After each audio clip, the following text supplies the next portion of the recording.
And we have another panelist, obviously, hasn't had a chance to talk, so we got to make sure we do that. Hey, Shane, so come back on us. Tell us what you thought of this chapter. Yeah, sure. Thanks, Neil. Yeah, I think education, especially particularly in the early stages of human development, it's one of the biggest contributors to a child's conceived values. Everyone has obviously conceived values you learn from the environment around you, and education is one of, like, if not the, well, the parents obviously, but education is one of the top contributors to this. So it really shapes you, and in a lot of respects it can shape your direction in later life. So it's a very, very important chapter. Education as well, to kind of reiterate how important it is.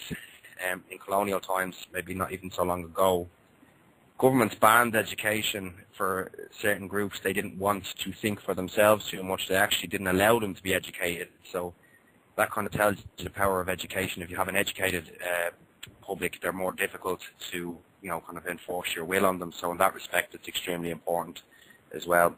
Education, I personally feel anyway, education today does not really increase a person's frame of reference in a lot of respects. I don't know about the American schooling system, I can only go from what I know, but the Irish school system, you tend to just repeat what you've been told. You don't actually learn it, it's just a series of repetition. If you have a good memory, you'll do well in school. It's not critical thought, it's just repetition. And in a lot of respects, it's also just preparation for the work, for the work environment, again, that's useless, it doesn't teach critical thought. Another problem I kind of find with the education system, as regards my own education, again, I can only talk from my own experience, is like, there's not really many alternative viewpoints expressed in education from different cultures. An example of that is when I went to school, we were taught Catholicism. And I remember we were taught by a nun, and it was fine. And my mother had studied comparative religion for years, so I knew a little bit about other cultures and what people believed. And I remember, I asked, I said, well, not everyone believes this, and I got in trouble, So I think education is, it shouldn't be so linear and rigid. There's a lot of people in the world, and they've all contributed. So in that respect, I find education to be very linear. It doesn't really increase the frame of reference. It doesn't take into account other cultures. As again, I can only speak from my own experience. Right. Another thing I found as well is that, like, children today, they get in trouble when they give the wrong answer.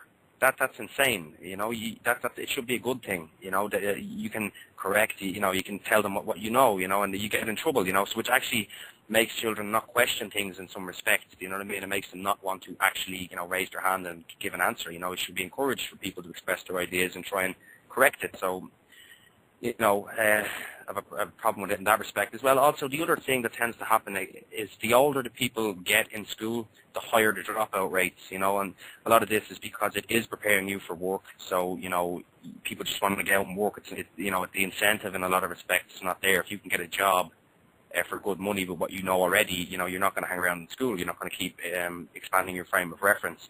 Even if you look on college websites in Ireland, most of them will just tell you, what fields of employment you can get after you complete a certain course, I think once children are educated, when they understand the symbiotic connection between all things, generalists will be far more important than specialists, Like what I mean by that is, when people understand all things are connected, it's kind of, whilst it is good, it's obviously nice to understand a particular topic very well, you have to understand the domino effect of one thing onto another. So you're going to want to know more about everything, and that way you can understand the effect of what you do to other people, So I think generalists will become a lot more important as education progresses, It's again, even the more educated people are, it's harder to get people to go to war when they're educated. The more people know, the less likely they are to even hurt other people, The statistics on war prove that, you know what I mean? As regards children as well, people educate children in a lot of respects. They kind of dumb them down in some respects, the education system. Like, children love natural phenomenon. If you show a child the aurora borealis, the northern lights phenomenon where the gases are released and it gives all the lovely colours. Kids love stuff like that, I find that if you show kids like stuff like that, they're really interested, they want to know, and they're really learning. They're not just watching a Disney cartoon and vegetating for 2 hours on the on the couch watching it. I find that I kind of think as well, as regards the Irish education system, that education is not seen as a tool that should be improved, for the benefit of the children. It's held in a rigid fashion. It's not open to question. It's not open to change. It's like, this is the criteria. This is what you will be told. I think that's wrong, Also, the more educated a society is, the better, the easier it is to transcend like perceived differences between us, like race, national differences, social differences, color, all that. The more educated you are, the easier it is to transcend these barriers. Education, basically, what I'm saying is education to me is it should be geared towards trying to develop critical analysis, because that's the only way we actually improve. Is if we look at what we have and we try and make it better, not hold on to it and say, no, this is the right way. And when people, I find with people, generally speaking, the more educated people are, the more they realize they don't actually know, and the more they want to know.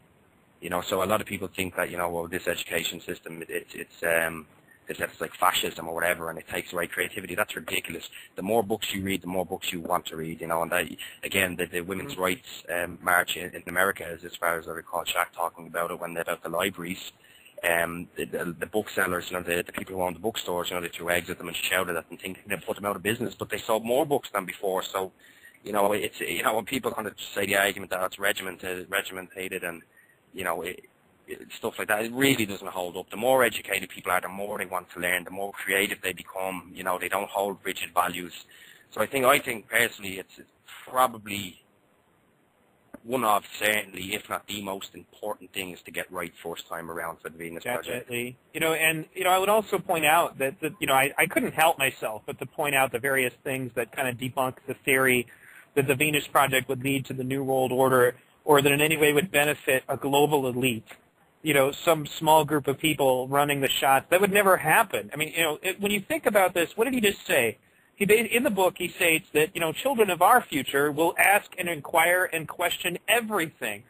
How do you get away, with, if that's the case, how do you get away with, trying to say, well, we're going to control your world because of X reason, or because of this race being evil, if you say, for example, the Nazi, his National Socialist movement wouldn't last 30 seconds, in a Venus Project society. Some guy would get up there and say, Sieg Heil, hate the Jews. That's why our lives are so bad. If we just hate the Jews somewhere, everything will be okay. Surrender all of your rights. Don't worry, I've got everything going here. Critical thinking would never allow that to take place. And this is one of the, honestly, I think that this chapter in particular, of all the other chapters, really sets about and destroys any argument of of what the Venus Project is really all about, being anything but personal liberty.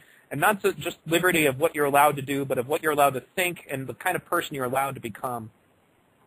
Well, I agree with you 100%, Neil. Again, as I said earlier on, that governments, totalitarian governments, if you look at like the apartheid system, South African apartheid system when it was in power, they tried not to educate. They tried to ban schools. They brought out all sorts of different laws to try and make it difficult to educate the public. That's across the board. If you look at the British Empire, they did the same thing in India. They did the same thing in all over the world.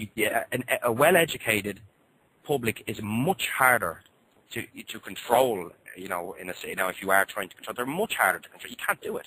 You cannot control a well-educated. I mean, Sir Tony Benn was talking about, I don't know if you know Sir Tony Benn, he was talking about this, and he said a well-educated, healthy, happy public cannot be controlled by totalitarian means. It doesn't work. It never has, it never will. That's why, the education trap has been set up, by, the British Empire did it, they tried to block education and give a really minimal form of education, where people thought they were educated and were just happy to accept it.